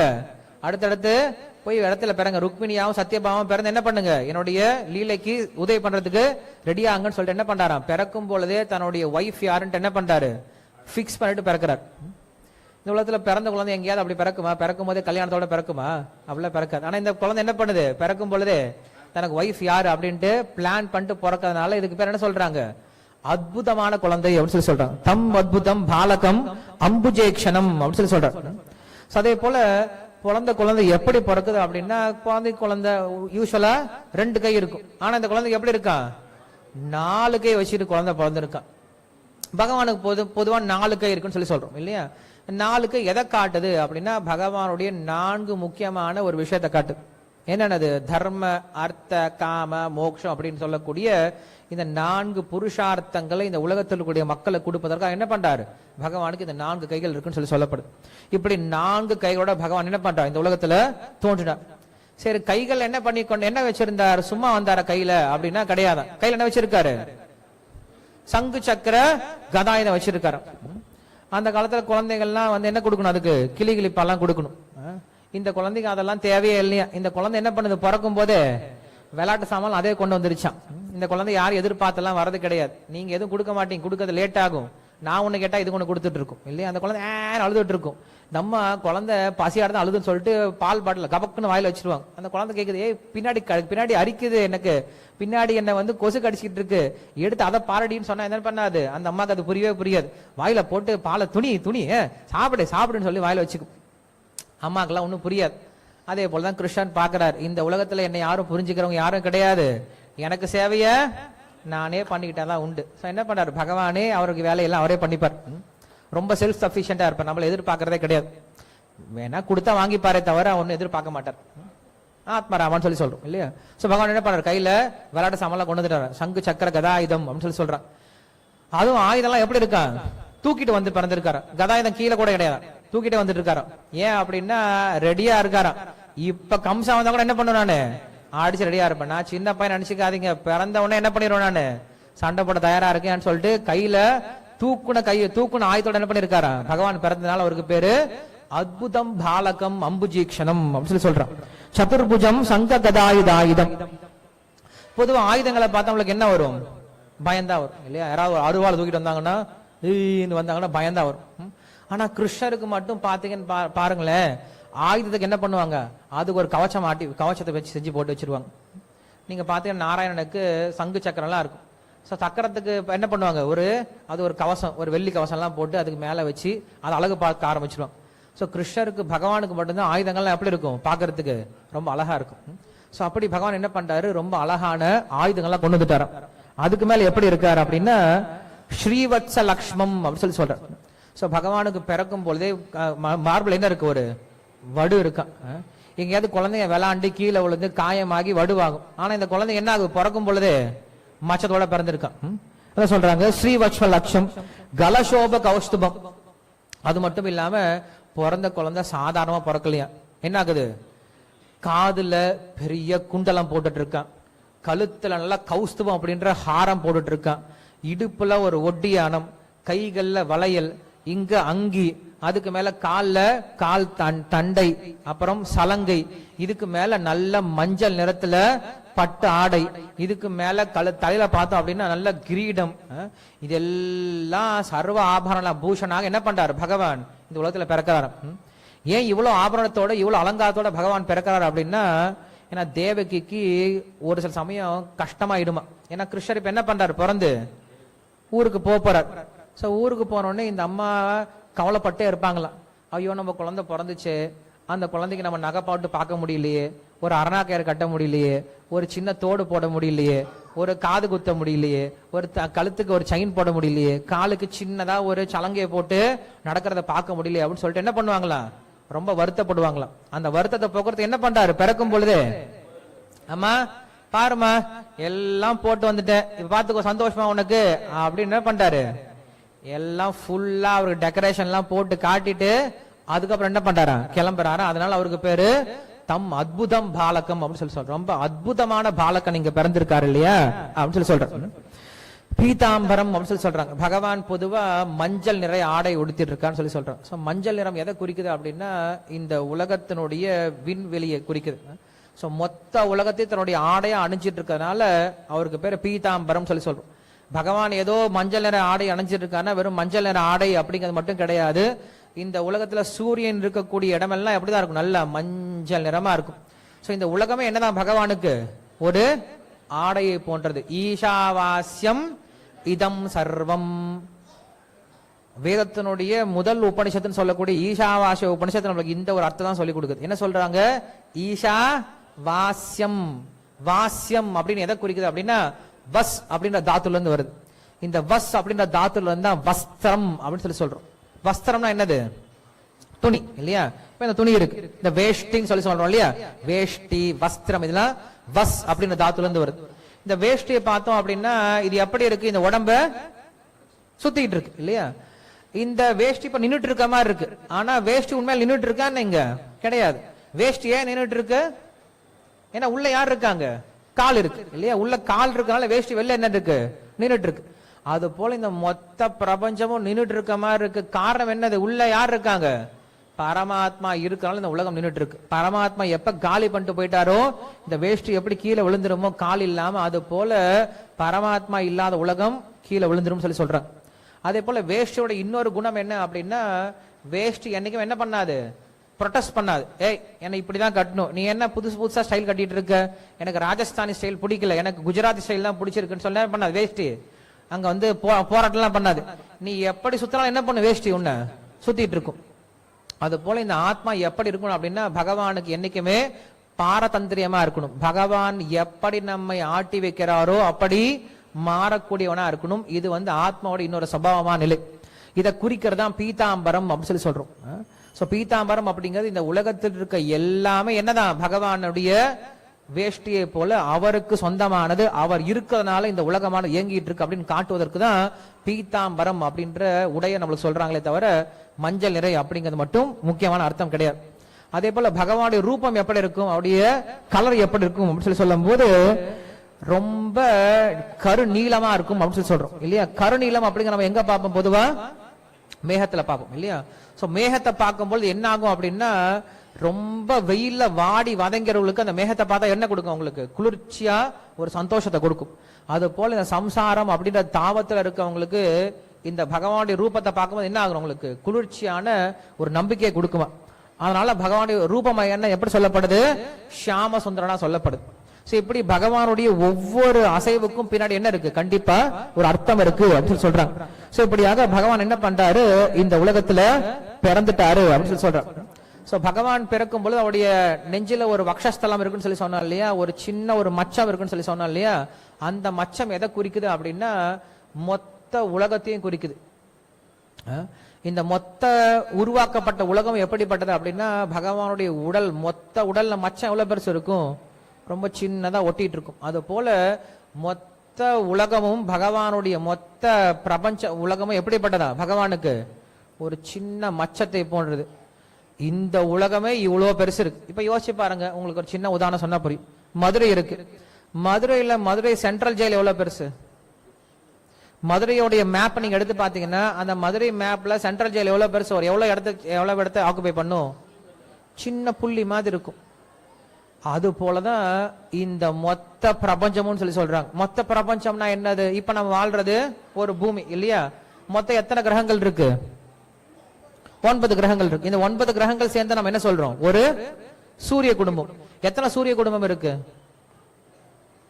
அளவு கடந்த சூரிய குடும்பம் இருக்கு. இந்த எல்லா அளவு கடந்த சூரிய குடும்பங்கள்லாம் சேர்ந்ததுக்கு பேர் என்ன சொல்லுவோம், பால்விழி கேலக்சி.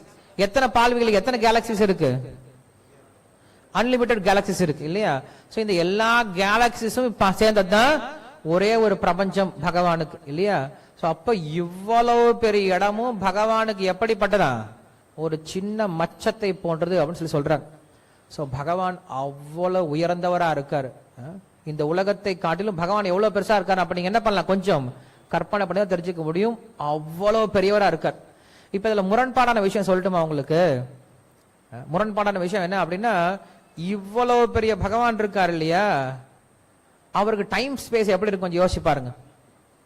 நம்முடைய டைம் அவர் டைமை கம்பேர் பண்ணி பார்த்தோம்னா, ஒரு சின்ன எறும்பு இருக்கு, ஒரு சின்ன எறும்புக்கும் நமக்கும் டைமை கம்பேர் பண்ணி பார்த்தா எவ்வளவு இருக்கும், நம்முடைய 100 வருஷம் அப்படிங்கிறது எறும்புக்கு அதுக்கு ரொம்ப கோடி வருஷம் ஆகி போயிரும் இல்லையா. எறும்புடைய ஒரு நாள் அப்படிங்கிறது 100 வருஷம் போல இல்லையா. சோ அப்ப பகவான் என்ன பண்றாரு அப்படின்னா, இவ்வளவு பெரிய நபரா இருந்தாலுமே கூட என்ன பண்றாரு, இந்த உலகத்திற்கு தான் எவ்வளவு சின்னதா வர முடியுமோ அவ்வளவு சின்னதா வரார். அதே போல இந்த உலக மக்களோட டைம் ஸ்பேஸுக்கு என்ன பண்றாரு, அட்ஜஸ்ட் பண்ணிட்டு வரார். சோ அதான் பகவானுடைய ஒரு குணத்துல, முரண்பாடான குணத்துல ஒரு மிக முக்கியமான குணம். அதனால எங்க சொல்றாங்க, தம் அத்புதம் பாலகம் அம்புஜீக்ஷணம் அப்படின்னு சொல்லி சொல்றாரு. சோ அப்படிப்பட்ட அற்புதமான குழந்தை என்ன பண்றார், கிருஷ்ணர் இந்த உலகத்துல பிறந்தார், இந்த உலகத்துல தோன்றினார் அப்படின்னு சொல்லி சொல்றாங்க.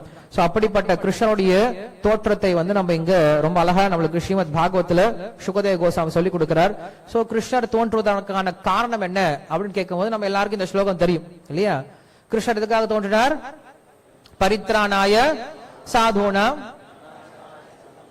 துஷ்கிருதாம் தர்ம சம்ஸ்தாபனார்த்தாய சம்பவாமி யுகே யுகே. 3 காரணம் சொல்றார். இந்த 3 காரணத்தை மட்டும் நம்ம கேட்டு முடிச்சிடலாம்.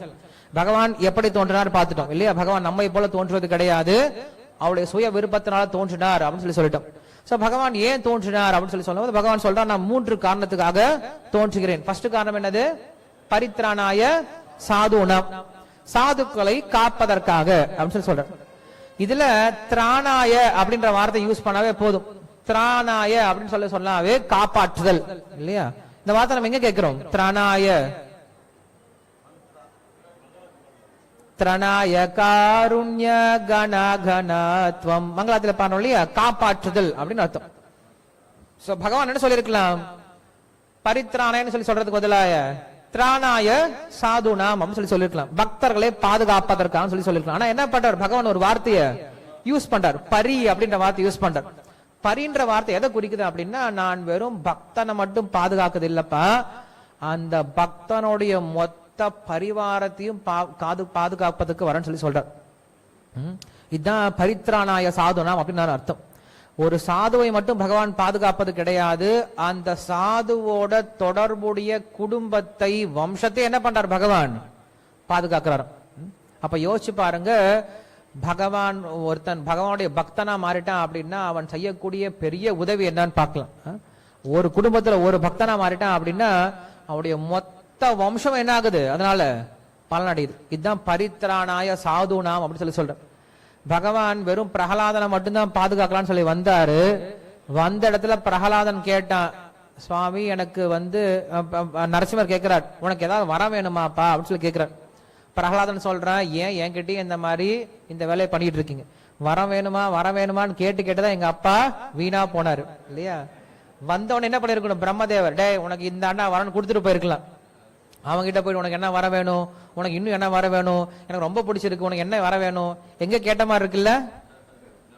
நம்ம குழந்தைகளை அதான் பண்ணிட்டு இருக்கோம் இல்லையா? உனக்கு என்ன வேணும், உனக்கு என்ன வேணும், உனக்கு என்ன வேணும், உனக்கு என்ன வேணும் கேட்டு வாங்கி கொடுக்குறோம். கொஞ்ச நாளுக்கு அப்புறம் அது எனக்கு எல்லாம் வேணும் எல்லாம் வேணும் அப்படின்னு கேட்க ஆரம்பிச்சு நம்ம அப்பலாம் வாங்கி கொடுக்க முடியல. அப்புறம் என்ன ஆயிடுது? அந்த குழந்தைங்கள்லாம் ஹிரண்யகசிபு மாதிரி போயிட்டு நம்ம பிரம்மா மாதிரி தேவர்கள் மாதிரி ஓட வேண்டியதா இருக்கு இல்லையா? அவங்க நம்ம துரத்திட்டு வராங்க, கொடுக்க முடியாம ஓட வேண்டியதா இருக்கு, நடந்துட்டு தான் இருக்கு இன்னைக்கு இல்லையா? சோ அப்ப என்ன ஆகுது? அங்க கேக்குறான், பிரகலாதன் கிட்ட கேக்குறார், உனக்கு என்ன வரம் வேணும் அப்படின்னு கேக்குறார். பிரகலாதன் சொல்றான், என்ன இந்த வேலையில வச்சுக்காத, எனக்கு எது நல்லதோ நீயே பண்ணு, எனக்கு கண்டிப்பா தெரியாது, எனக்கு எது நல்லதுன்ட்டு எனக்கு தெரிய போறது கிடையாது, எனக்கு எது நல்லதோ நீயே பண்ணு சொல்லணும். பகவான் கிட்ட போய் என்னைக்கு அதான் கேட்கணும். பகவான் கிட்ட போயிட்டு என்ன பண்ணக்கூடாது, நம்ம எனக்கு இதை கொடு அதை கொடுன்னு கேட்கக்கூடாது. அதை கேட்டீங்கன்னா அது நமக்கு பெரிய பிரச்சனையா முடியல, யாருக்கு தெரியும் இல்லையா? சோ பகவான் கிட்ட போய் என்னைக்கு என்ன தடவை கேட்கணும், எனக்கு எது நல்லதோ அதை நீயே பண்ணின்னு சொல்லி கேட்கணும். அதுதான் பெட்டர். ஏன்னா அவருக்கு தான் நம்மளுடைய ஃபியூச்சர் தெரியும் இல்லையா? ஃபியூச்சர் தெரியாம ஏதாவது ஒரு விஷயத்தை வாங்கி வச்சுட்டு கஷ்டப்படக்கூடாது. ஒருத்தன் அப்படிதான் இருந்தான், குழந்தை இல்ல குழந்தை இல்ல குழந்தை இல்ல குழந்தையில அழுதுட்டே இருந்தான். பகவான் சொன்னா, உனக்கு குழந்தை வேணாண்டா குழந்தை வேணாண்டா குழந்தை வேணான்னு சொன்னேன். இல்ல குழந்தை வேணும் வேணும் வேணும்னு சொன்னான். சரி போ பிடிச்சிக்கோ போ அப்படின்னு கொடுத்தான். வேணுன்ற ஒரு குழந்தைய கொடுத்தான். கொடுத்த கொஞ்ச நாள்ல அப்பா எனக்கு ஐயோ எனக்கு இனிமேல வாழ்க்கையே வேண்டாம் வாழ்க்கையே வேண்டாம் ஓடியே போயிட்டான், காட்டுக்கே ஓடி போயிட்டான். பகவான் அதான் சொன்னார், நான் உனக்கு அப்பயே வேணான்னு சொன்னேன், நீ தான் வலுக்கட்டாமே வாங்கி வச்ச, எவ்வளவு கஷ்டப்படுற பாத்தியா? அப்ப பகவான் நமக்கு என்ன கொடுக்குறோம் என்ன பண்ணாத, வாங்கிக்க முயற்சி பண்ண வைத்தா நம்ம கேட்க கூடாது. சோ அப்படி என்ன ஆகுது அப்படின்னா, அந்த இடத்துல பிரகலாதன் எந்த வரத்தை என்ன பண்ணவே இல்லை, அவன் கேட்கவே இல்லை. எனக்கு வரம்லாம் வேண்டான்னு சொல்லிட்டான். எனக்கு ஒரே ஒரு வரம் கொடுங்க, உங்ககிட்ட வரம் கேட்க முடியாத அளவுக்கு எனக்கு ஒரு சூழ்நிலை கொடுத்தா அதுவே பெரிய வரம் இல்லையா அப்படின்னு ஒரு வரம் கேட்டான். அப்படி கேட்ட பிரகலாதன் என்ன பண்றான்னா கொஞ்ச நேரத்துல மாறிட்டான். கடைசி ஆக என்ன பண்றான்னா நரசிம்மர் கிட்ட கிளம்ப போறாரு. இப்ப அவரு ஃபர்ஸ்ட் வரும்போது என்ன பண்ணுவோம், நம்ம எப்பயுமே வாங்க வாங்க உட்கார், அதெல்லாம் அப்புறம் பேசிக்கலாம், உட்காருங்க நல்லா இருக்கு வாங்க அப்படின்னு சொல்லிட்டு நம்ம என்ன பண்ணுவோம், ஃபர்ஸ்ட் வந்தவங்க நல்லா பேசிட்டு இருப்போம். கிளம்ப போகும்போது என்ன பண்ணுவோம், நமக்கு தேவையானது கடைசியில கேட்போம். ஐயோ கிளம்ப போறாரு போய் விட்டா மறுபடியும் கேட்க முடியாதுன்னு சொல்லிட்டு என்ன பண்ணுவோம், கடைசி நேரத்துல கேட்போம் இல்லையா? அது போல என்ன பண்ண, கடைசி நேரத்துல கிளம்பும் போது எனக்கு ஒரே ஒரு வரம் மட்டும் வேணும். என்ன வரம் வேணும்? எங்க அப்பா ஹிரண்யகசிபு ரொம்ப கொடுமை பண்ணிட்டார், ரொம்ப பிரச்சனை பண்ணிட்டார், நீங்களே இவ்வளவு கோபமா இறங்கி இவ்வளவு வேலை பண்ணிருக்கீங்கன்னா அவ்வளவு பெரிய வேலை பண்ணிருக்காரு, அவருக்கு மன்னிப்பே கண்டிப்பா இருக்கான்னு எனக்கு தெரியும், அந்த எங்க அப்பாவை நீங்க கொஞ்சம் மன்னிச்சு விட்டுருங்க அப்படின்னு சொல்லி கேட்கிறேன். கேட்ட உடனே அப்ப நரசிம்மர் சொல்றாரு, அப்பா இதான்ப்பா ஒரு பக்தனுடைய குணம். பக்தன் எனக்கு என்ன பண்ணுவான் அப்படின்னா யாருக்குமே கெட்டது பண்ண நினைக்க மாட்டான். என்னைக்காவது பிரகலாதன் நம்ம சொல்லி புலம்பி கேள்விப்பட்டிருக்குமா, ஐயோ எங்க அப்பா கொடுமை பண்றாரே சுவாமி இவனை முடிச்சு விடு இல்லையா, எங்க அப்பா கொடுமை பண்றாரே இவனை கிள்ளி போட்டுரு இவனை அறுத்து போட்டு எனக்கு என்னைக்காவது சொல்லி கேட்டுப்பட்டுருவான்? கேள்விப்பட மாட்டோம். என்னைக்குமே பக்தன் தனக்கு ஒரு பிரச்சனையே கொடுத்தாலும் அந்த பிரச்சனை கொடுக்கறவனுக்கு என்ன பண்ணுவாரு, நல்லது பண்ணதான் யோசிப்பா தவிர அவங்களுக்கு கெட்டது பண்ண மாட்டார். ஒரு பக்தனுக்கான மிக முக்கியமான குணம் இதுதான். என்னது, எந்த ஒரு உயிரினத்துக்கு என்ன பண்ண மாட்டார், என்னைக்குமே தீங்கு நினைக்கவே மாட்டார். ஏன் தீங்கு நினைக்க மாட்டாரு? ஏன்னா அவர் எல்லாத்தையும் என்ன பார்க்கின்றாரு? பகவானுடைய அங்கமா பார்க்க ஆரம்பிக்கிறார். இப்ப என் உடம்பு இருக்கு, என் உடம்புல இந்த ஒரு பாதத்துல ஒரு சின்ன ஒரு புண்ணு வருது, வலி வருது. நான் என்ன பண்ணுவேன்? சின்ன அங்க அந்த வலி வருதுன்னு சொல்லிட்டு விரல கட் பண்ணி போட்டுருவேன். என்ன பண்ணுவேன்? நான் அதுக்கு ஆயின்மெண்ட் கொடுத்து சரி பண்ணுவேன் இல்லையா? ஏன் சரி பண்றேன்? ஏன்னா ஏன் உடம்பாச்சே இல்லையா? ஏன் உடம்புறதுனால சரி பண்றேன். மத்த உடம்புனா நான் வெட்டி போட்டு போயிருவேன் இல்லையா? ஏன் உடம்புறதுனால சரி பண்ண வேண்டியதா இருக்கு. சோ இதான் ஒரு பக்தன் பாக்குறான். கிருஷ்ணர் தான் சொல்றாரு, மமைவாம்சோ ஜீவலோகேன்னு சொல்றாரு. இந்த உலகத்தில் இருக்கவங்க எல்லாருமே என்னுடைய அம்சம் சொல்றாரு. சோ அப்ப நம்ம எல்லாருமே யார்தான்? பகவானுடைய அம்சம். பகவான் இந்த உடல் போல நாம் எல்லாரும் இந்த உடம்புல இருக்கக்கூடிய ஒரு சின்ன சின்ன அங்கத்தை போல. சோ அப்ப ஒரு அங்கத்துல பிரச்சனை வந்தா இன்னொரு அங்கம் என்ன பண்ணாங்க? போய் அவங்களுக்கு ஹெல்ப் பண்ணுமே தவிர அவங்கள கட் பண்ணி விடக்கூடாது. சோ இதை நல்லா தெரிஞ்சவரா இருக்கிறதுனால பிரகலாதன் வந்து அப்படி ஒரு கேள்வி கேட்டார். சோ அந்த கேள்விக்கு நரசிம்மர் சொல்றாரு, உன்னை போன்ற ஒரு பக்தன் கிடைச்சிட்டான் அப்படின்னா உங்க அப்பா என்னப்பா உன்னை போல 21 தலைமுறைக்கு நான் என்ன பண்றேன்? மோட்சம் கொடுத்துறேன்னு சொல்றேன். அதான் பரித்ராணாய சாதுனாம் அப்படின்னு சொல்ற. இந்த உலகத்துல ஒரு பக்தன் ஆயிட்டான் அப்படின்னா அவன் மூலியமாக அவன் குடும்பம் மட்டும் கிடையாது, அவங்க வம்சமா என்ன ஆகுது? மோட்சத்துக்கு போது. பரித்ராணாய சாதுனாம். ரெண்டாவது விநாசாயச்ச துஷ்கிருதாம் அப்படின்னு சொல்றார். தீயவர்களை அழிப்பதற்காக அப்படின்னு சொல்ற. தீயவர்களை அழிப்பதற்காக அப்படின்னா என்ன அர்த்தம்? அப்படின்னா ஒருவனை கெட்டவன் நல்லவன் எப்படி சொல்லுவோம்? நம்ம நல்லவனா கெட்டவன எப்படி சொல்ல முடியும்? அவனுடைய செயலை பொறுத்து. அவனுடைய செயல் எப்படிப்பட்ட செயலா இருக்கும்? இப்ப செயல்னு சொல்றோம். இப்ப வந்து வெட்டுறது கெட்டது, குத்துறது கெட்டது இல்லையா? இப்ப டாக்டர் என்ன பண்றாரு? வெட்டுறாரு. அப்புறம் நம்ம கொலை கேஸ்ல புடிச்சு போட முடியுமா? அவரால் கம்ப்ளைண்ட் கொடுக்க முடியுமா? முடியாது. நம்ம என்ன பண்றோம்? டாக்டர் கிட்ட அப்பாயின்மெண்ட் ஆர்டர் வாங்கிட்டு போய் வெட்டுறோம். டாக்டர் ஒரு அப்பாயின்மெண்ட் கொடுத்து, டாக்டர் எதுக்குப்பா அப்பாயின்மெண்ட்? எனக்கு கொஞ்சம் வெட்டி விடுங்க. காசு கொடுத்து நேரத்தை கொடுத்து என்ன பண்றோம்? கையை போய் வெட்டிட்டு வரோம், கையை வயிற்றெல்லாம் வெட்டிட்டு வரோம். சோ அப்ப ஒரு கெட்டதானே பண்றாரு. செயலை பார்த்தா வெட்டுறது அப்படிங்கிறது அஹிம்சையை போலாம் தோணுது.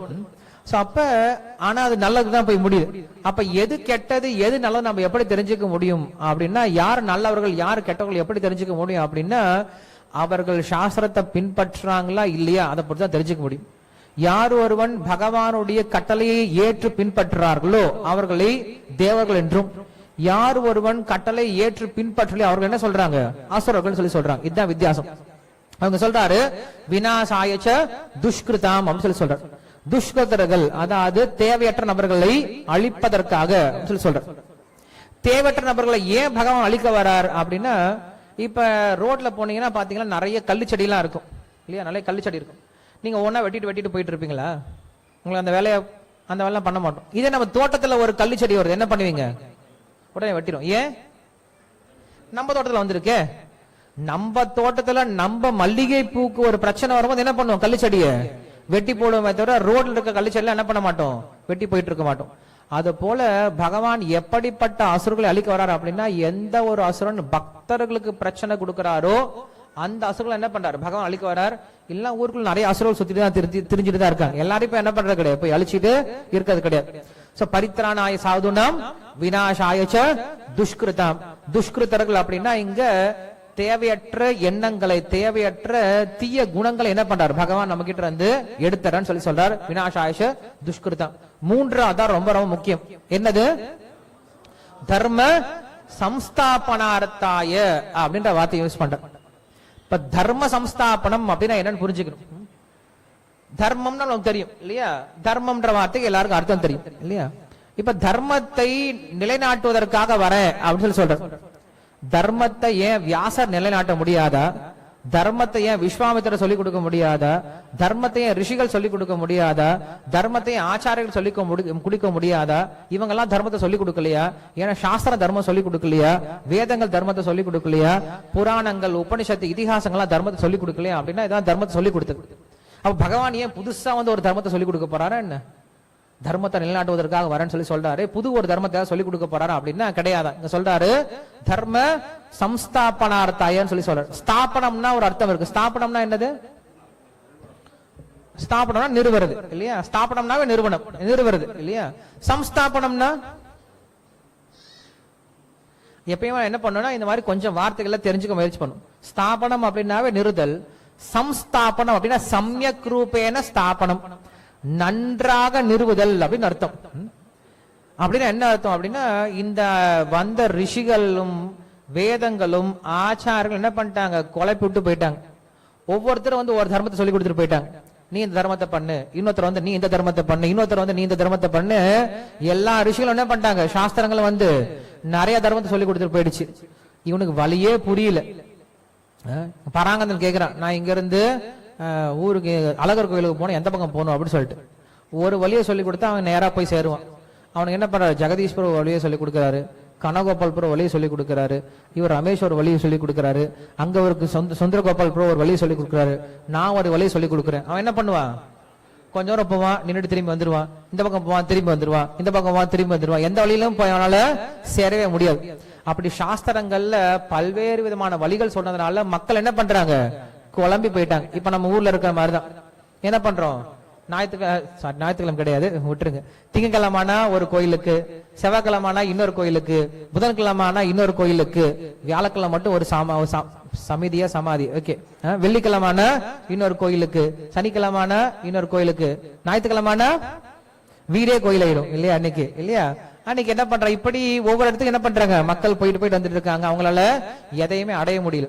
இதுதான் தர்மம் அப்படின்னு சொல்லி சொல்றோம். இப்படி மக்கள் என்ன பண்றாங்க, குழம்பிய தர்மத்தில் இருக்காங்க. எதை ஃபாலோ பண்ணும், எதை ஃபாலோ பண்ணக்கூடாது, எது சரி எது தப்பு, எது ஆன்மீகம் எது ஆன்மீகமற்றது அப்படின்ற வழியே தெரியாம தடுமாறிட்டு இருக்காங்க. பகவான் என்ன பண்றாரு, இந்த உலகத்துல தோன்றி என்னை அடைவதற்கு ஒரே ஒரு தர்மம் தான்ப்பா இருக்கு, ஒரே ஒரு வழிதான் இருக்கு, பக்தியாமாம் அபிஜானாதி யாவான் யஸ்சாஸ்மி தத்வதஹ.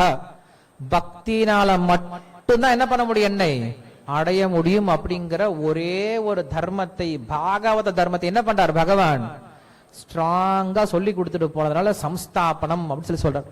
இந்த உலகத்துல பல தர்மம் இருந்தாலும் ஒரே ஒரு தர்மம் தான் என்ன பண்ணும், பகவான் நம்ம கிட்ட கொண்டு போய் நம்மள சேர்ப்பதற்கு சாத்தியமாகும். அந்த தர்மம் என்னது, பக்தி அப்படின்ற தர்மம் தான்.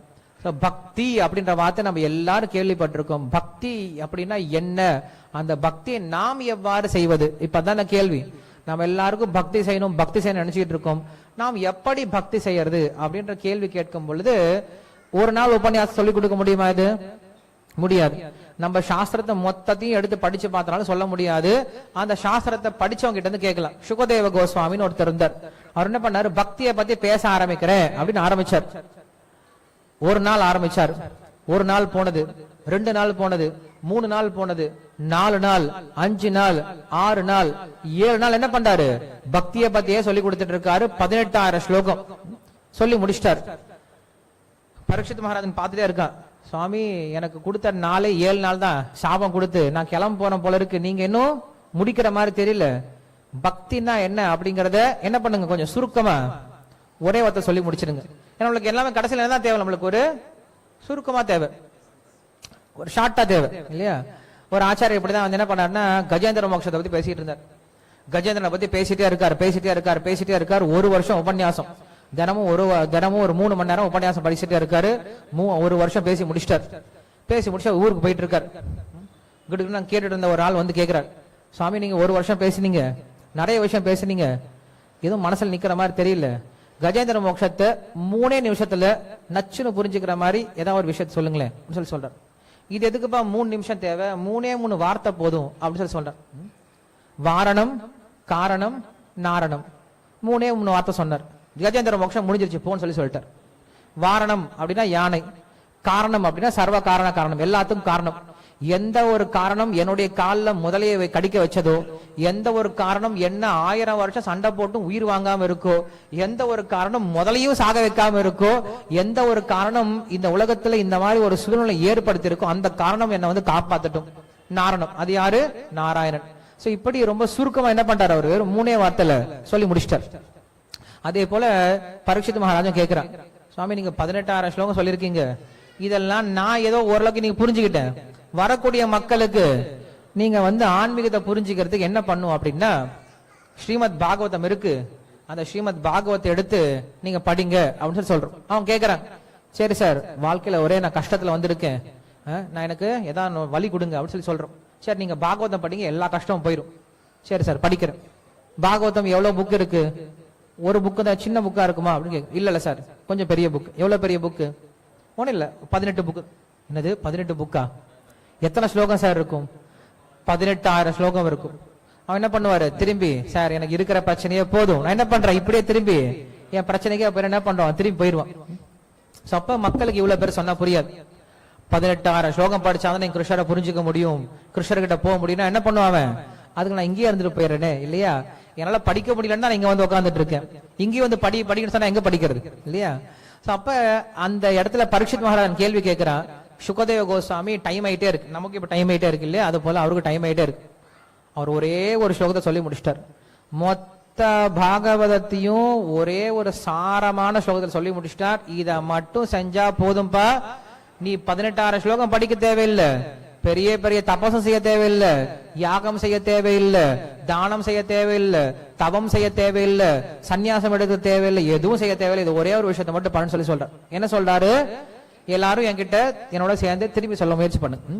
நாம சங்கீர்த்தனம் யஸ்ய சர்வ பாப விமோசனம் பிரணாமோ துக்க சமனஹாசம் தம் நமாமி ஹரிம் பரம். அவ்வளவுதான். இந்த ஒரு ஸ்லோகத்தை நீங்க தெரிஞ்சுக்கிட்டீங்க அப்படின்னாவே 18,000 ஸ்லோகத்தினுடைய சாரத்தை புரிஞ்சுக்கிட்டீங்க. அவர் என்ன சொல்றாரு, கிளீனா சொல்லி முடிச்சிட்டாரு. ஃபர்ஸ்ட் வார்த்தையில சொல்லி முடிச்சிட்டாரு, நாம சங்கீர்த்தனம். அதுலயும் அவர் லாஸ்ட் வார்த்தையை வச்சா கூட என்ன பண்ணுவோம், உடனே வேற ஏதாவது அர்த்தம் சொல்லிடுவாங்க. இப்ப நீங்க வேதாந்த சூத்திரம் பாத்தீங்க அப்படின்னா அதாதோ பிரம்ம ஜிக்யாசா அப்படின்னு ஆரம்பிக்குது. பிரம்ம ஜிக்யாசா அப்படின்ற வார்த்தை முக்கியமா இருந்தாலும் என்ன பண்றாங்க, அதாதோன்னு ஃபர்ஸ்ட் ஒரு வார்த்தை இருக்கு இல்லையா, அதை புடிச்சுக்கிட்டு அதாதோன்னா என்ன அர்த்தம் அப்படின்னு சொல்லிட்டு அதையே ஒரு வருஷம் உபன்யாசம் கொடுத்துட்டு இருப்பாங்க. அதனால இவர் பார்த்தாரு, இவங்களுக்கு 2வது வார்த்தை கொடுத்தா கூட என்ன பண்ணுவாங்க, அதை போட்டு குழப்பிட்டு இருப்பாங்க. என்ன பண்ணலாம், ஃபர்ஸ்ட் வார்த்தை நெத்தி அடிச்ச மாதிரி சுத்தி சுத்தி எல்லாம் வளைச்சு பேச தெரியாது, நேரா ஒரே ஒரு அடிதான். என்ன சொல்லிட்டார் ஃபர்ஸ்ட் வார்த்தையிலேயே, நாம சங்கீர்த்தனம் முடிச்சிட்டார். நீங்க மொத்த ஸ்லோகத்தையும் புரிஞ்சுக்கலாம் பரவாயில்ல, முதல் வார்த்தையாவது புரிஞ்சுக்கோங்க. என்ன புரிஞ்சுக்கணும், நாம சங்கீர்த்தனம்.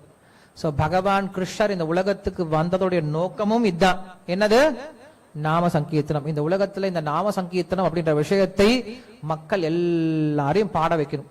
இன்னைக்கு எல்லாரும் சொல்றாங்க இல்லையா, ஒரு சின்ன பையன் முதல் கொண்டு நமக்கு யாராவது பேர் தெரியலன்னா கூட எப்படி கூப்பிடுறவன், நம்ம பேரே தெரியல அவனை எப்படி கூப்பிடுவோம், நம்ம ஹோய் ஹரே கிருஷ்ணா நம்ம கோயில கூப்பிடுறோம். வெளியில பொதுவான மக்கள் கண்ணா இங்க வாடா இன்னும் கூப்பிடுறோம் இல்லையா, ஏ காளியம்மா இங்க வா அப்படின்னு கூப்பிடுறது கிடையாது. வீரமா வீராண்டி முடியாண்டி இங்க வா அப்படின்னு யாரும் கூப்பிடுறது கிடையாது. கணபதி இங்க வா அப்படின்னு யாரும் கூப்பிடுறது கிடையாது. ஐயப்பா இங்க வான்னு கூப்பிடுறது கிடையாது. எல்லாருடைய வாய் என்ன வந்துருது, கண்ணான்ற வார்த்தை ரொம்ப எளிமையா வந்துருது இல்லையா. வீட்டுக்கு பேர் வைக்கிறாங்க பிருந்தாவனம் இல்லையா, அவங்க வீட்டுல போய் பார்த்தா கிருஷ்ணருக்கும் அவங்களுக்கு ஒரு சம்பந்தமே இருக்காது, ஆனா பேர் அடி வச்சிருவாங்க பிருந்தாவனம் அப்படின்னு வச்சிருவாங்க. சோ இது போல நிறைய பேர் ஷாம சுந்தர் பேர்லாம் வச்சிருக்காங்க, ஷாம சுந்தர் எல்லாம் பேர் வச்சிருக்காங்க. அவங்களுக்கு கிருஷ்ணன் என்ன தெரியாது, பட் பேர் வச்சிருப்பாங்க. சோ அப்படி என்ன பண்ணார் கிருஷ்ணர் இந்த உலகத்துல தோன்றி இந்த உலக மக்கள் எல்லாரும் என்ன பண்றாரு, அவரு கவர்ந்து எழுதிட்டாரு.